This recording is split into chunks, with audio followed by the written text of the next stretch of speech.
Hello साथियों, नमस्कार। आप सभी लोग कैसे हैं? तो आई होप सभी लोग अच्छे होंगे, सभी लोग स्वस्थ होंगे। साथियों, आपका दोस्त मैं मनोज यादव। साथियों, आपको सबसे पहले मैं यह कहना चाहता हूं कि आप जितने भी लोग मेरे चैनल पे आ रहे हैं, सभी लोग वीडियो पूरा देखिए और इसको लाइक करिए, शेयर करिए। ये आपका काम है। आप अगर इतना काम कर देते हैं तो वही मुझे ताकत मिलती है और मैं आपको इससे और बढ़िया और अच्छे से समझाने की अपनी पूरी कोशिश करूंगा। तो चलिए साथियों, आज का जो टॉपिक है उसको मैं शुरू करता हूं और आपको समझाता हूं। आज साथियों मैंने जो टॉपिक लाया है वो आपके लिए बहुत ही इंपॉर्टेंट है और पूरी फार्मेसी में इसी का रोल है। इसी से आप अपने रिएक्शंस को, अपने केमिकल्स को चेक कर सकते हैं। ठीक है, कि आपका केमिकल सही बन गया है या आपकी रिएक्शन कंप्लीट हो गई है या नहीं हुई है, ये सारी जानकारी इसी के थ्रू होती है। तो आज हम बात करने वाले हैं साथियों इंडिकेटर के बारे में। किसके बारे में? इंडिकेटर के बारे में। इंडिकेटर क्या होता है उसके बारे में जानेंगे, उसकी डिफिनेशन को जानेंगे, उसके एग्जांपल्स को जानेंगे और उसके जो पीएच मान है उसको भी हम लोग जानेंगे। तो चलिए साथियों, अब हम शुरू करते हैं। मैंने आपको जो पहले कहा वो आप याद रखिएगा। ठीक है, आइए शुरू करते हैं। तो आज हम बात करने वाले हैं इंडिकेटर। इंडिकेटर को हिंदी में कहते हैं साथियों सूचक। क्या कहते हैं? इसको हिंदी में कहते हैं सूचक। ध्यान से समझिएगा और ध्यान से सुनिएगा।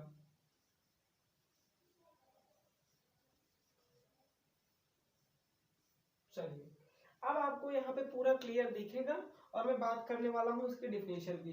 तो इंडिकेटर का मतलब होता है सूचक। सूचक का मतलब आप समझिए, इसकी डिफिनेशन है any chemical substance which are use. कोई भी केमिकल सब्सटेंस, कोई भी केमिकल यौगिक यूज देन केमिकल रिएक्शन, जिसका उपयोग केमिकल रिएक्शन में किया जाता है, but not take part in that reaction, और वह रिएक्शन में किसी भी प्रकार से भाग नहीं लेता है। And indicate complete of the reactions changing its colour, और वह रिएक्शंस को यह बता देता है कि रिएक्शन आपकी कंप्लीट हो गई है। इस प्रकार के सब्सटेंस को हम कहते हैं इंडिकेटर। क्या कहते हैं? इंडिकेटर कहते हैं। एक बार फिर से सुनिएगा, ध्यान से समझिएगा। Any chemical substance which are use them chemical reaction but not take a part in that reactions and indicate the complete of reaction by changing its color। समझ में आया? नहीं आया? कोई बात नहीं, मैं समझाता हूँ। एनी केमिकल सब्सटेंस, कोई भी केमिकल यौगिक, विच जिसका प्रयोग हम केमिकल की रासायनिक अभिक्रिया में यूज करते हैं। ठीक है, कोई भी केमिकल यौगिक जिसका उपयोग हम रासायनिक अभिक्रिया में करते हैं, वह रासायनिक अभिक्रिया में भाग नहीं लेता है। ठीक है, but not take part in reaction, वो रिएक्शन में भाग नहीं लेता है। इंडिकेट द कंप्लीट, फिर भी वह हमें यह बता देता है कि आपकी जो रिएक्शन है वह कंप्लीट हो चुकी है। ठीक है, समझ में आया? उसी को हम कहते हैं। और वो कैसे पता चलता है? वह रिएक्शंस के कलर्स को चेंज कर देता है। इसी से हमें पता चलता है कि वो हमारी जो रिएक्शन है वो कंप्लीट हो चुकी है। ठीक है, बात समझ में आ गई? इसी को साथियों हम कहते हैं इंडिकेटर। तो आज हम इसी इंडिकेटर की जो डिफिनेशन है उसी में से हमने कुछ यहाँ पे एग्जांपल्स रखे हुए हैं और उसी एग्जांपल्स को हम लोग समझने वाले हैं। और हाँ साथियों, आपको इस चैनल पर HAP, human anatomy and physiology, pharmaceutics, pharmaceutical chemistry, pharmacognosy, educational health education और फार्मा क्लिनिक के बारे में पूरी चैप्टर्स, पूरे जो सिलेबस मैंने आपको बता दिए, जो सब्जेक्ट बता दिए, इसको पूरा यहाँ पे करवाया जाएगा। लेकिन हाँ, धीरे धीरे करवाया जाएगा। आप अपने दोस्तों के साथ इसे शेयर करेंगे तब। चलिए, अब हम बात करते हैं यहाँ पे एग्जाम्पल्स के बारे में। एग्जाम्पल्स क्या है? ये मैंने यहाँ पे ढेर सारे लिख दिए हैं। ये मैंने इसके एसिड लिख दिए हैं, ये मैंने इसके बेस लिख दिए, ये मैंने इसके पीएच मान लिख दिए। अब समझने की बात यह है कि मैंने ये सब यहाँ पे खिचड़ी क्यों पका दिया है। खिचड़ी मैंने इसलिए यहाँ पे पकाया है क्योंकि आपको खिचड़ी से क्या करना है, उसके जो अच्छे प्रोडक्ट हैं, सॉरी अच्छे जो कंपाउंड्स हैं उनको अलग करना है। तो चलिए अलग करते हैं। देख लेते हैं, यहाँ पे फिनेप्थलीन है, एक प्रकार का हमारा बहुत ही अच्छा इंडिकेटर है, फिनेप्थलीन और मेथाइल ऑरेंज। ठीक है, ये दोनों हमें पढ़ने हैं। तो फिनेप्थलीन जो होता है साथियों, वह कलर कब देता है? जब उसका पीएच 8.2 से 10 होता है तो वो कलर देता है। ठीक है, अगर वो एसिडिक मीडियम में है तो वो कैसा कलर देगा साथियों?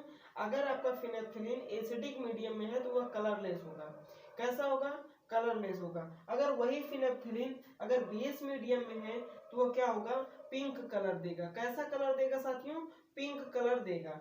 ठीक है, चलिए मेथाइल ऑरेंज की अगर हम बात करते हैं तो ध्यान से बच्चों समझिए, आपको बहुत ही इंपॉर्टेंट ये चीज मैं बता रहा हूँ। ठीक है, ये नोट करते चलिए आप सभी लोग। मेथाइल ऑरेंज की अगर हम बात करते हैं तो एसिडिक मीडियम में ये रेड कलर देता है।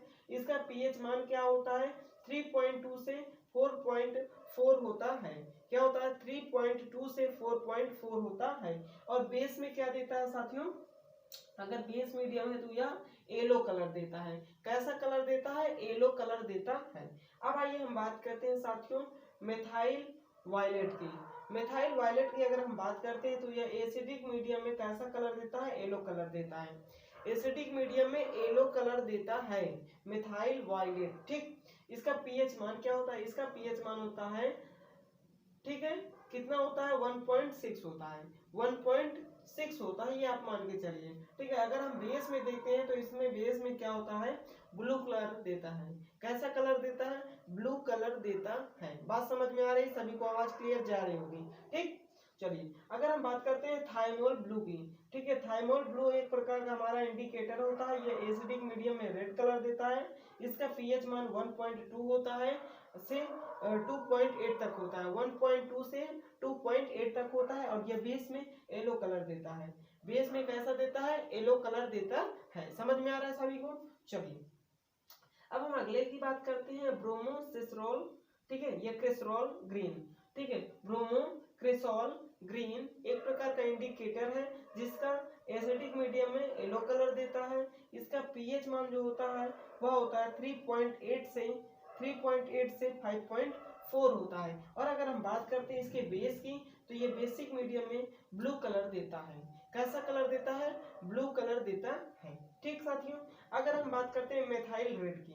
मेथाइल रेड की अभी हमने यहाँ पे बात की है तो मेथाइल ऑरेंज की, अब हम बात कर रहे हैं मेथाइल रेड की। यह भी आपको नया सुनने में लग रहा होगा। ठीक है, तो आप इसको नोट करते चलिए। अगर हम बात करते हैं मेथाइल रेड की तो मेथाइल रेड जो होता है वो एसिडिक मीडियम में रेड कलर देता है। कैसा कलर देता है? रेड कलर देता है। इसका जो पीएच मान होता है वो होता है 4.8 से 6 होता है।